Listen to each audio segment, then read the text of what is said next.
Hello, welcome back to GG's art. ഇന്ന് നമ്മൾ സിമ്പിളായിട്ട് എങ്ങനെ ഒരു വാട്ടർഫോൾ ഉണ്ടാക്കാം എന്നാണ് നോക്കുന്നത്. ആദ്യം നമ്മളൊരു കുഞ്ഞു കാർഡ്ബോർഡ് പീസ് എടുക്കുക, അതിനെ നല്ല വെട്ടി ഷേപ്പാക്കിയിട്ട് ഫുൾ ഗ്രീൻ കളർ അടിച്ചു കൊടുക്കുക. ഇനി അടുത്ത സ്റ്റെപ്പ് എന്ന് പറയുന്നത് ന്യൂസ് പേപ്പർ എടുത്ത് ഇങ്ങനെ ചുരുട്ടി മടക്കുമല്ലോ നമ്മൾ റൗണ്ടിന്.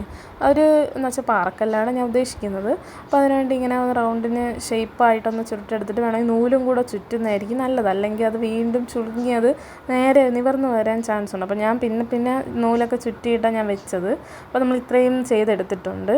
പിന്നെ അതെല്ലാം നമ്മൾ ഒരു ഷേപ്പിനായിട്ട് ഒട്ടിച്ച് വരണം. എന്ന് വെച്ചാൽ ഒരു പാറ മട അങ്ങനെയൊക്കെ ഒരു ഷേപ്പ് ഉണ്ടല്ലോ. എന്ന് വെച്ചാൽ ഷേപ്പില്ലാത്തൊരു ഷേപ്പിൽ നമ്മളങ്ങ് ഒട്ടിച്ചെടുക്കുക. പിന്നെ ഫുൾ ബ്ലാക്ക് കൊടുക്കുക. പിന്നെ വാട്ടർഫാൾ ആണല്ലോ, വാട്ടർഫാൾ ഉള്ള സ്ഥലത്ത് പായലുണ്ടല്ലോ, അപ്പോൾ ഒരു കുഞ്ഞ് പച്ച ഷെയ്ഡും കൂടെ അങ്ങനെ കൊടുക്കുക. അപ്പം കൊടുത്തത് ഫൈനൽ ഇങ്ങനെ കിട്ടിയിട്ടുണ്ട്. ഇനി നമ്മളെ മെയിൻ താരം ചിപ്പീസാണ്. അപ്പോൾ നമ്മൾ പണ്ടെങ്ങാണ്ടോ ഇവിടെ കടൽ തീരത്തുനിന്ന് പോയപ്പോൾ പറക്കിയെടുത്തതാണ്. അപ്പം ഇങ്ങനെ പറക്കുന്ന ശീലം ഉണ്ടെങ്കിൽ പിന്നെ നമുക്കത് പ്രയോജനപ്പെടും.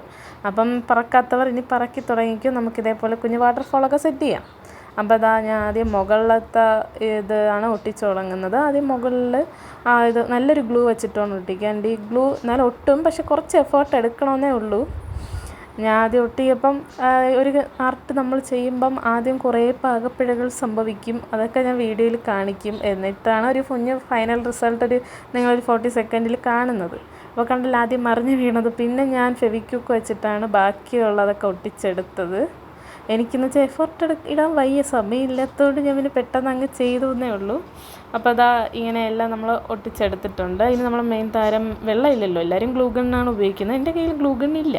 അപ്പം ഞാൻ രണ്ട് മെഴുക് നീലയും വെള്ളയും കൂടെയാണ് ഇട്ട് ഉരുക്കി ഞാൻ വെള്ളം ആയിട്ട് ഉദ്ദേശിച്ചത്. പക്ഷേ സംഭവം കുളമാവുന്ന ലക്ഷണമൊക്കെ കാണുന്നുണ്ട്.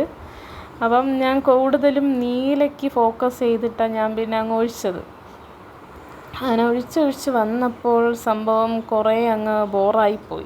എന്നുവെച്ചാൽ നമ്മളൊരു ആർട്ട് ചെയ്യുമ്പോൾ നമ്മളെ മനസ്സിലൊരു ഇത് കാണുമല്ലോ, പക്ഷെ നമ്മൾ ചെയ്തു വരുമ്പോൾ വേറെ ലുക്കായിപ്പോവും. അപ്പം നമുക്കത് ഭയങ്കരമായിട്ട് വിഷമവും കാര്യങ്ങളൊക്കെ ഉണ്ടാക്കും. എന്നിട്ട് ഞാൻ അതിനെ ഇനിയെങ്കിലും ശരിയായാലോ എന്നും പറഞ്ഞ് ഞാൻ അതിനെ വീണ്ടും ബോറാക്കാൻ വേണ്ടി കുറേ കാര്യങ്ങൾ ചെയ്യുന്നുണ്ട്. ഇപ്പം തന്നെ കണ്ടില്ലേ അത് എത്രമാത്രം ഞാൻ ഉണ്ടാക്കി വന്നത് എത്രമാത്രം കുളമായിരുന്നു. അങ്ങനെ ചെയ്തു. ഞാൻ വീണ്ടും അതിനെ ഒഴിച്ചത് താഴോട്ടൊക്കെ ഒരു കരി പോലെയൊക്കെ വന്ന സ്പൂണിലെ കരിയും എല്ലാം കൂടെ ആയി. പിന്നെ ഞാൻ എൻ്റെ അമ്മയുടെ അടുത്ത് ചോദിച്ചപ്പോൾ അമ്മ പറഞ്ഞ് നല്ല ബോറായിട്ടുണ്ടെന്ന് പറഞ്ഞു. അങ്ങനെ ഞാൻ വീണ്ടും ഒന്നേന്നിരുന്ന് ചെയ്ത പണികളെല്ലാം കൂടെ ചുരുണ്ടി ഇളക്കുക ഒരു പിന്നൊക്കെ വെച്ചിട്ട്. അങ്ങനെ എല്ലാം ഞാൻ അങ്ങനെ ചുരുണ്ടി ഇളക്കിയായിരുന്നേ.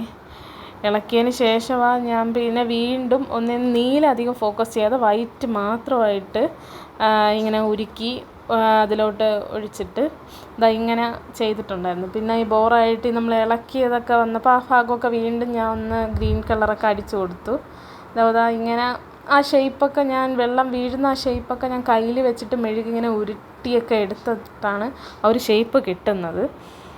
എന്നിട്ടൊരു വൃത്തിയില്ലായ്മ തോന്നണില്ലേ, എനിക്ക് നന്നായിട്ട് തോന്നി. അതുകൊണ്ട് ഞാൻ പിന്നെ വിചാരിച്ചു, ഞാൻ ടേബിളിൽ ഇങ്ങനെ പരിധി നോക്കിയപ്പോൾ എൻ്റെ കണ്ണിൽ വൈറ്റിന് വേണ്ടി പശയാണ് കണ്ടത്.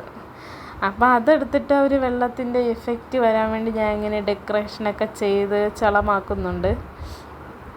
അപ്പോൾ എനിക്കെന്തോ ഒരു വൃത്തി തോന്നി. പിന്നെ നമ്മൾ ഈ കുഞ്ഞു ഓട്ടകളൊക്കെ അടയ്ക്കൂലേ, എന്ന് വെച്ചാൽ പാറക്കല്ലിലൊക്കെ കുഞ്ഞു ഓട്ടകളൊക്കെ ഉണ്ട്.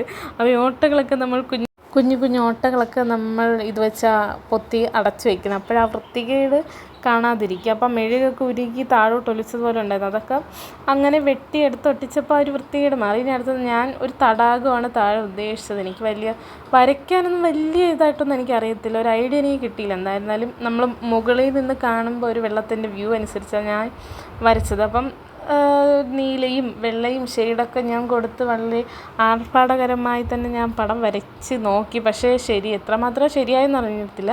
പക്ഷെ നമ്മൾ ട്രൈ ചെയ്യണം. ട്രൈ ചെയ്താൽ ഒരു ചെറിയ റിസൾട്ടെങ്കിലും കിട്ടാതിരിക്കില്ല. എന്താണെന്നെങ്കിൽ നമ്മൾ മനസ്സിലുള്ള ഒരു ചിത്രം നമ്മളൊരു പേപ്പറിലെടുത്ത് വരയ്ക്കുമ്പം എന്തെങ്കിലും ചിലപ്പം നമ്മളുടെ മനസ്സിലുള്ളത് തന്നെ ചിലപ്പോൾ വന്നിരിക്കും, വന്നില്ല എന്നിരിക്കും. പിന്നെ നമ്മുടെ കഴിവ് പോലെ അതിനെ പറ്റുന്ന പോലെ നമ്മളങ്ങ് ചെയ്യണം, ചെയ്യാതിരിക്കരുത്. അപ്പോൾ ഞാൻ വീണ്ടും അതിനെ ഒട്ടിച്ചു എടുത്ത്, എന്നിട്ട് സൈഡിൽ 2 ചിപ്പി ബാക്കി വന്നുകൊണ്ട് അതിനെ ഞാൻ ഒരു പാറക്കല്ലായിട്ട് ബ്രൗൺ കളറൊക്കെ കൊടുത്ത് അവിടെ 2 ഫിക്സ് ചെയ്തു. പിന്നെ ഞാൻ പിറകിലോട്ടൊന്നും പെയിൻ്റ് അടിച്ചിട്ടില്ല. കാര്യം എന്ന് വെച്ചാൽ പെയിൻറ്റിന് നമുക്ക് അടുത്ത ക്രാഫ്റ്റിന് ആവശ്യം വരുമല്ലോ. അതുകൊണ്ട് ഞാൻ പിറകിലോട്ടൊന്നും അങ്ങനെ അടിക്കാൻ പോയില്ല. പിന്നെയും ഞാൻ കുളം തോണ്ടുവാണ്.